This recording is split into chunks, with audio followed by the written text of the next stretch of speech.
Hey YouTube, this is Nash Taters. Welcome back to another episode of War of the Visions.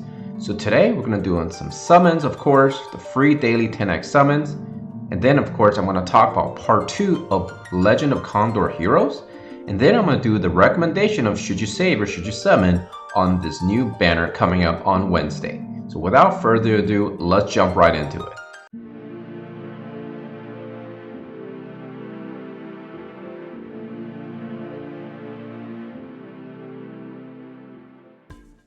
I like to begin the video with the summons, and then I like to end the video with summons. So let's go ahead and do the summons on Taters. Yesterday, I think I got a Vinor. That was really good because I actually put Vinor right into LB4. So she's going to be getting closer and closer to getting to LB5. But LB4 is actually decent enough for me to start taking her to places and perhaps even showcase her in arena. Looks like we got a gold. It's not going to change. So unless this changes, this is pretty much a dud. Yep. So let's just skip. There's not much to see here. See, it's going to be, because when I notice that if it's gold but then it's blue, that means that's the highest it can go. Still, nevertheless, Dario upgrade is always pretty good. Of course, I'm looking for more of these Iron Giants. I'll let you take a look at Vinor while I'm talking about Legend of Condor Heroes. So again, part 2 of the first novel is what I'm referring to. So part 2 is basically called East Demon, West Poison. And this is referring to the two most powerful fighters in the entire universe of that novel. One of them is going to be the father of the main female protagonist in the storyline. And he is known as the East Demon. He likes to wear a mask. His special skills is where he flicks things, and he can harm people really good with just simple flicking of a stone or flicking of something. He also wields a flute, which is, I believe, made out of bamboo. And supposedly his music, when he plays, can actually drive people insane as well. So he's definitely one of the 5 most powerful fighters in the entire universe. His sort of counterpart is the West Poison.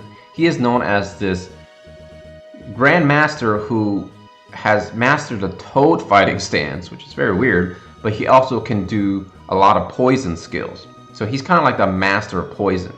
And so the part 2 series was showcasing the two grandmasters going head to head, so to speak, with their disciples fighting each other for the main female protagonist's love.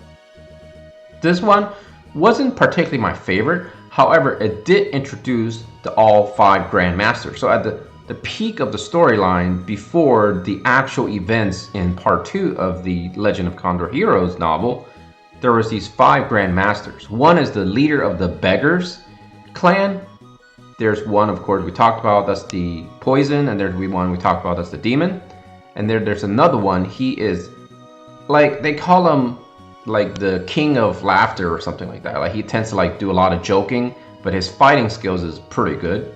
And then there's one guy, he is considered like the counterpart to those other 4, and he's the Grand Master of the Taoist sect, in which he has trained many disciples using a specific fighting stance, kind of like what you like a basketball, like you know how you have run basketball plays. They have like this defensive scheme, which involves 7 fighters from the Taoist sect, and they get together and they do a lot of damage. They all wield swords, and they have this like this whip thing. It's really hard to explain, but if you watch the show, you know exactly what I'm talking about. But nevertheless, it's definitely a really good part 2 overall, but not my favorite.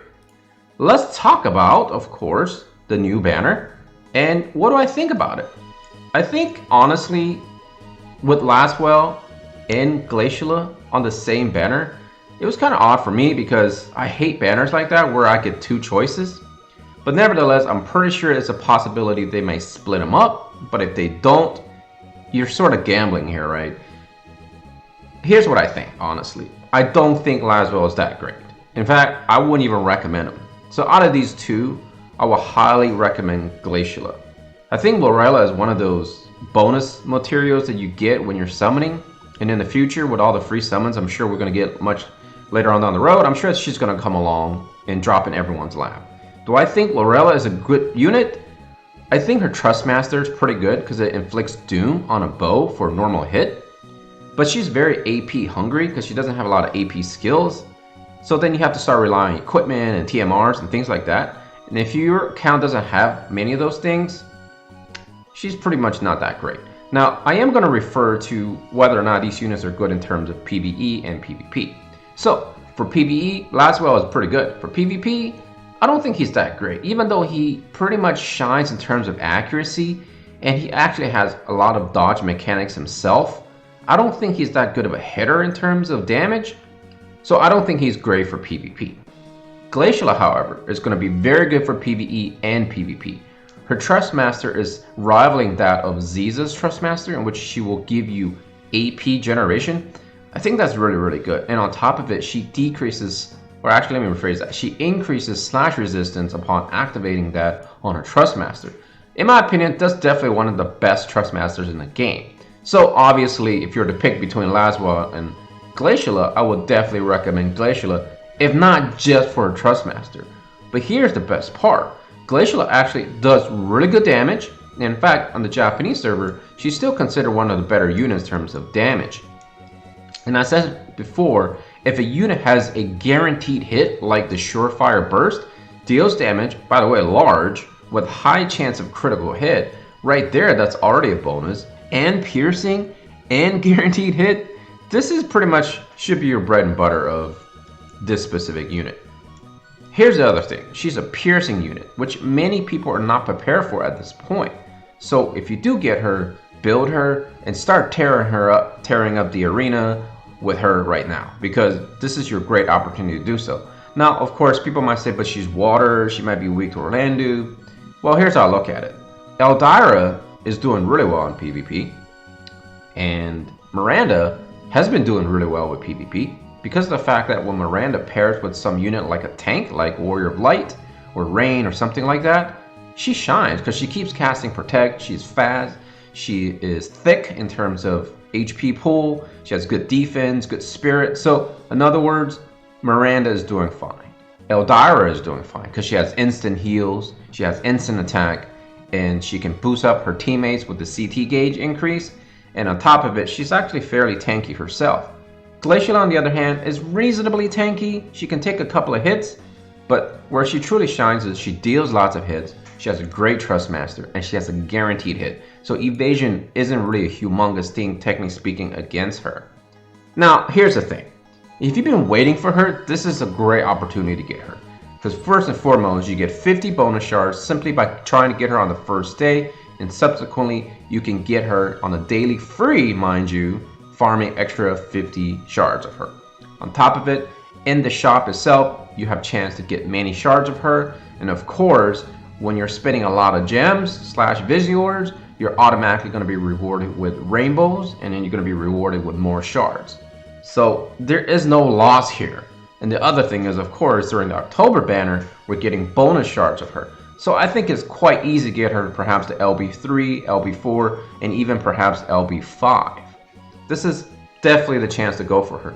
The only regret that I may have if I don't summon for her is that I'll be missing out on a lot of those shards. However, I don't know if they're going to be bunching these two up together, which I would hate, because what if I get like tons of Lasswells and no Glacielas? I'll be pretty sad-faced. But if you've been saving for her, if you've been thinking about getting a piercing unit, now's your chance to get Glaciela. Consider one of the better units in the entire game.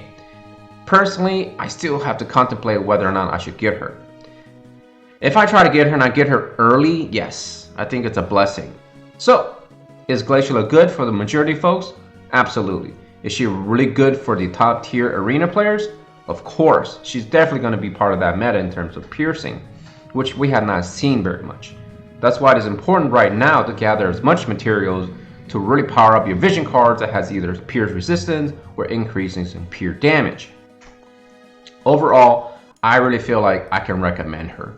I think, in my opinion, even though I haven't not done a review video of her, I will give her roughly a 9.5 out of 10 on a useful / great addition to your account. Alright, on Nash Trader's account, I have not actually gotten anything good pretty much for 6-7 straight days. So let's hope we end that streak today with getting something reasonable here. No, doesn't look like it's gonna happen. Oh, at least it's a potentially UR vision card. It's potential, so here we go. Marguerite, okay. She's kind of cute. Like, I really like her, the way she's designed. Alright, Vow Love, fair enough. So, Marguerite is a time mage of a MR quality. I might consider building it later on if I want more time mages, but right now, I think I'm leaning towards... oh my god, I forgot her name. What is her? Oh, here we go. We'll worry about the name later. Let's worry about this gorgeousness here. Rainbow, rainbow, rainbow, rainbow. Boom! Okay, Horn's First Division. Sounds fair to me. Actually, looking back, this is actually a really good card. I know I kind of said it wasn't maybe that great, but it's actually quite good. Let's take a look. So slash attack resistance, oh my gosh, you can't have better than that. Magic attack up. So here's how it's going to work. Obviously, this is for a magic attacker, and then give your entire party slash resistance. Super solid if you have, say, Kidofe, which I still haven't gotten yet, right? Or maybe like Eldyra, something like that, and you're trying to go against slash attack, which is very, very popular. Unfortunately, it is a UR card, so it's going to be very hard to level up, but I imagine getting max slash attack resistance up on this is going to be pretty potentially game-changing, right, in terms of arena slash PvP. So yeah, great addition to my account. Alright, so I think that's all the time for this video. I want to thank you for watching. I want to thank you for the continued support. I'm still working diligently on the 500 subscriber special video. Hopefully I'll get that put out by somewhere along the line this week.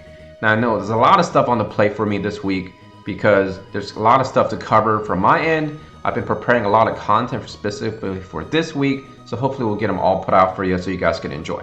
As always, time is your most valuable resource, so spend it wisely, take care of yourself or your loved one. Nash Tater and his family out. Peace out.